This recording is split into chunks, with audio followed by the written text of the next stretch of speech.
Study IQ IAS, अब तैयारी हुई अफोर्डेबल।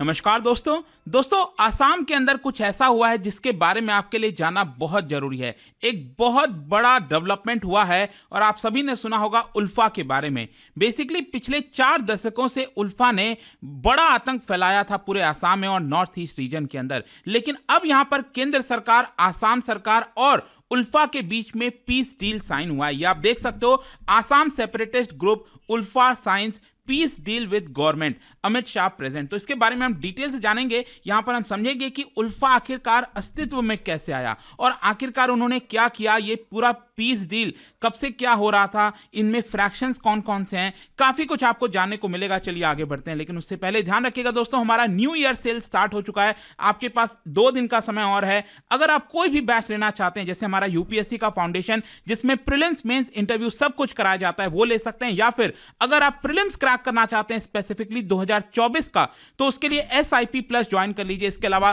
कई सारे जो हमारे ऑप्शनल सब्जेक्ट्स हैं वो भी मौजूद हैं। इसके लिए आपको हमारे वेबसाइट ऐप पर जाना है, कमेंट सेक्शन में लिंक है और यूज करना है कोड अंकित लाइव ताकि आपको मैक्सिमम डिस्काउंट मिल जाए। और इसके अलावा अगर आप MCQs अटेम्प्ट करना चाहते हैं तो मेरे इंस्टा पेज पर जाइए, वहां पर स्टोरीज में जितने भी MCQs हैं उसको आप अटेम्प्ट कर पाएंगे। चलिए शुरुआत करते हैं और सबसे पहले ये देखते हैं कि एग्जैक्टली हुआ क्या है। देखिए, उल्फा में बेसिकली 2 बड़े फैक्शन हैं, ठीक है।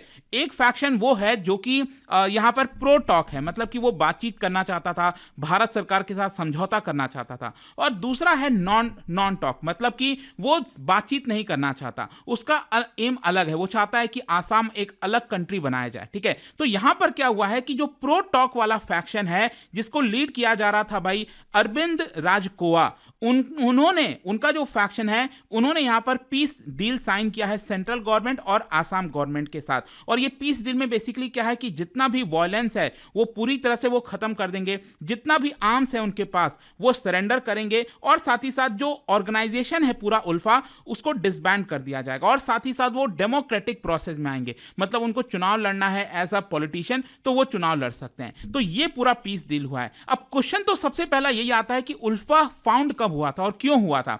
ये ध्यान रखिएगा, ये मिस्टेक से ILFA हो गया, ये उल्फा ULFA। अब ULFA का फुल फॉर्म ध्यान रखना है आपको, United liberation front of Assam, ठीक है। ये आपको ध्यान में रखना है। बेसिकली क्या है कि अगर आप पूरा आसाम का एरिया देखोगे तो वहां पर बहुत सारे इंडिजिनियस पीपल हैं जिनको काफी ज्यादा भय होने लगा कि यहां पर बाहर से जो लोग आ रहे हैं वो उनके रिसोर्सेज को इस्तेमाल करते जा रहे हैं। बहुत सारे रिसोर्सेज, जैसे कोयले की बात करें, ऑयल की बात करें, टी हो गया, तो यहां पर उनको डर लग रहा था, स्पेशली जो माइग्रेंट्स है। और आपको पता ही होगा कि जब यहां पर देश आजाद हुआ और उसके बाद जब ये बांग्लादेश बना तो 1971 के वॉर में बांग्लादेश से बहुत सारे जो माइग्रेंट्स हैं वो आसाम की तरफ आ रहे थे। तो इसकी वजह से टेंशंस वहां पर बढ़ते जा रही थी इंडिजिनियस लोगों में। और इसी की वजह से क्या होता है कि वहां पर जो इंडिजिनियस पीपल हैं उनका अलग अलग जो एक प्रकार से ग्रुप कह सकते हो वो फॉर्म होना स्टार्ट हुआ। और उसमें से एक बड़ा ग्रुप था, दैट इज 1979 में बनता है, जिसका नाम है उल्फा। और उल्फा को लीड किया जा रहा था कई सारे रेडिकल थिंकर्स के द्वारा। और आप देख सकते हो इनके नाम जो है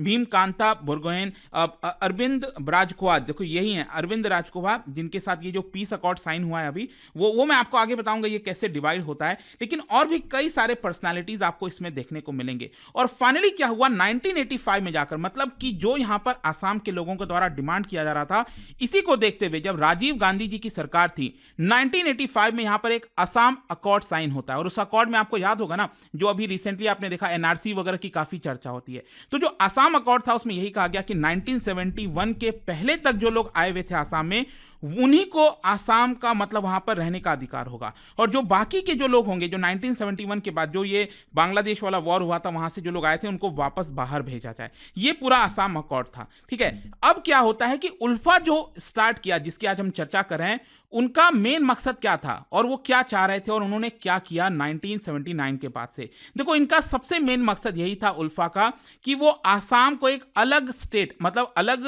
देश बनाना चाहते थे थ्रू आर्म्ड स्ट्रगल, लड़ाई करके, जैसे भी करना है। और इसी की वजह से अगले 44 साल तक इन्होंने बहुत सारे बॉम्ब ब्लास्ट कराए, नॉर्थ ईस्ट रीजन में किडनैपिंग्स करवाए, कहते हैं ना फिरौती, एक्सटॉर्शंस वगैरह करवाया। यहाँ पर बहुत सारे लोगों की जाने गई थी, उनके द्वारा जो चीजें की गई थी। अब ऐसा नहीं है कि भारत सरकार पीछे हट गई थी, भारत सरकार ने भी मुंह तोड़ जवाब दिया था और काफी सारे एक्शंस लिए थे। जैसे 1990 में सेंट्रल गवर्नमेंट ने लॉन्च किया था ऑपरेशन बजरंग, और ये जो बजरंग ऑपरेशन था, इसकी वजह से 1200 से ज्यादा जो उल्फा के इंसर्जेंट्स थे उनको अरेस्ट भी किया गया था। यहां पर जो आसाम है उसको एक डिस्टर्ब्ड एरिया डिक्लेयर करते हुए जो प्रेसिडेंट हैं उन्होंने उसको अफ्स्पा, आपको पता ही होगा, armed forces special power act, जिसमें आर्मी के पास बहुत सारी पावर दे दी जाती है, उनको फ्री हैंड दिया जाता है। तो अफ्स्पा जो एरिया है वो भी आसाम को डिक्लेयर कर दिया गया था ताकि आर्मी उन जगहों को कंट्रोल कर सके और जो इंसर्जेंट ग्रुप्स हैं उनको एक प्रकार से कंट्रोल में लाया जा सके। जो गवर्नमेंट है उन्होंने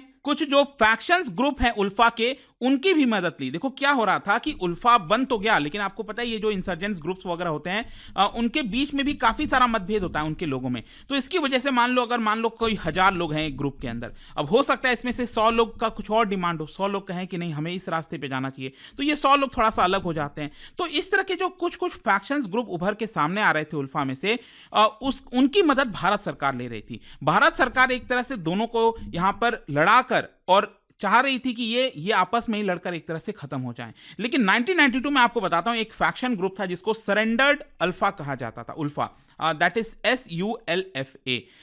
इन्होंने एक तरह से सरकार से कहा कि हम सरेंडर करना चाहते हैं, आर्म्स वगैरह डालना चाहते हैं। अब यहां पर सरकार ने क्या किया, उन्हीं की एक तरह से मदद ली ताकि जो उल्फा, क्योंकि ये जो सरेंडर्ड उल्फा वाले लोग हैं वो अपने ही, मतलब उल्फा जो उनका मेन ग्रुप था उनके बारे में तो जानते होंगे, उनके लोगों के बारे में जानते होंगे। तो यहां पर सरकार के साथ मिलकर जो SULFA हैं उन्होंने कई सारे सीक्रेट किलिंग्स किए उल्फा के लोगों के, उनके फैमिली मेंबर्स के।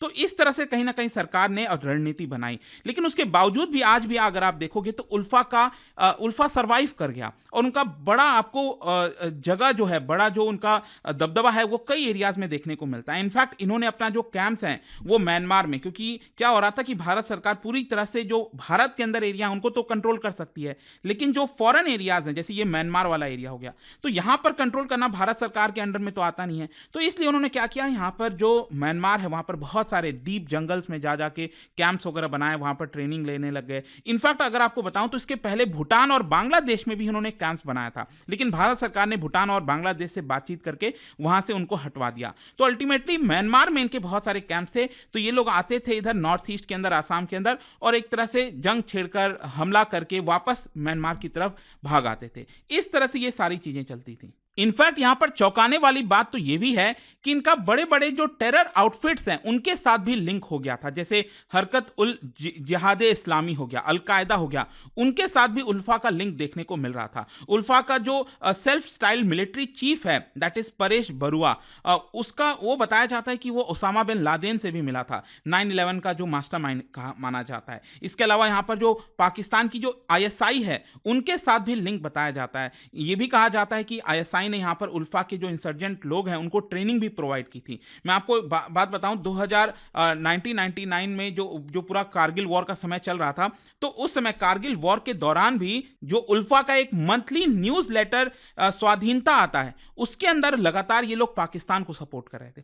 तो कहीं ना कहीं ये गलत चीजें तो हो ही रही थी यहां पर, और एक तरह से जो पूरा डिस्टर्बेंस है वो नॉर्थ ईस्ट रीजन में देखने को मिल रहा था। लेकिन अल्टीमेटली ये पीस प्रोसेस की तरफ कैसे जाता है वो मैं आपको समझा देता हूं।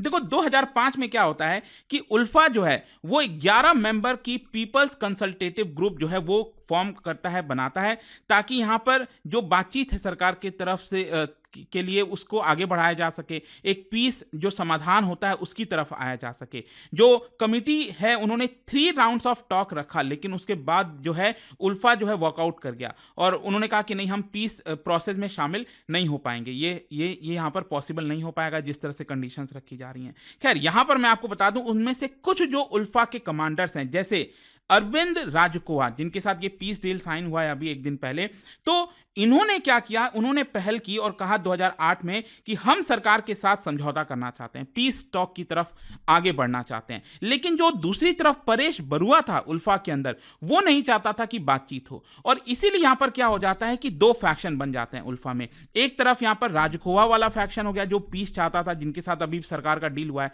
और दूसरी तरफ ये जो बरुआ है उसका यहां पर जो है एक अलग जो फैक्शन है वो क्रिएट हो गया। लेकिन मैं आपको बता दूं, ज्यादातर उल्फा के जो मेंबर्स हैं वो राजकोवा के साथ गए, और यहां पर उन्होंने 2012 में 12 पॉइंट चार्टर जो है वो सेंट्रल गवर्नमेंट के सामने रखा कि हम ये डिमांड करते हैं और हम यहां पर सरेंडर करना चाहते हैं। लेकिन तब से लेकर अब जाकर लगभग 12 साल के बाद जो है अब यहां पर फाइनली सहमति बन जाती है, और इसी साल के शुरुआत में यहां पर जो पूरा बातचीत है वो स्टार्ट होता है राजकोवा वाला उल्फा फैक्शन और सरकार के बीच में, और फाइनली यहां पर सेंट्रल गवर्नमेंट, आसाम गवर्नमेंट और उल्फा, ये ट्रिपटाइट जो एग्रीमेंट है वो फ्राइडे को कंप्लीट किया जाता है। तो आई होप कि अब आपको समझ में आ गया होगा। लेकिन क्वेश्चन ये है कि आगे क्या? देखो, ये क्या साइन होने से क्या सब कुछ ठीक हो जाएगा?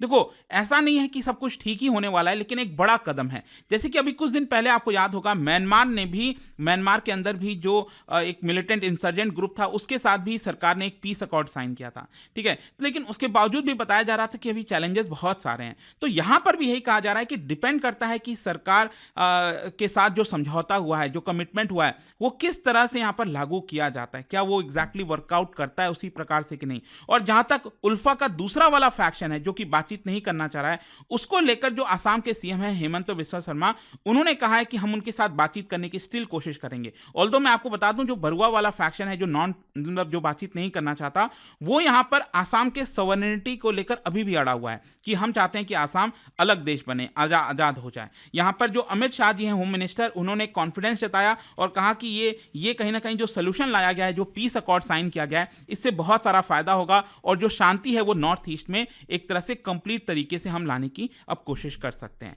खैर, आई होप कि इस वीडियो के माध्यम से आपको एक एक चीजें समझ में आ गया होगा उल्फा से रिलेटेड, ये जो पीस अकॉर्ड साइन हुआ है।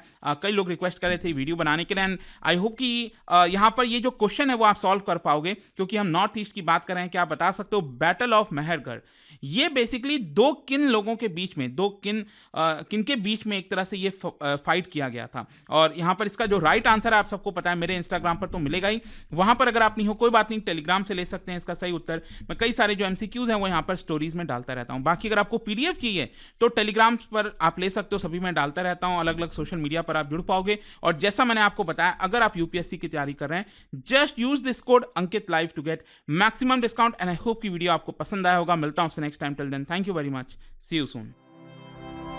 स्टडी IQ IAS, अब तैयारी हुई अफोर्डेबल।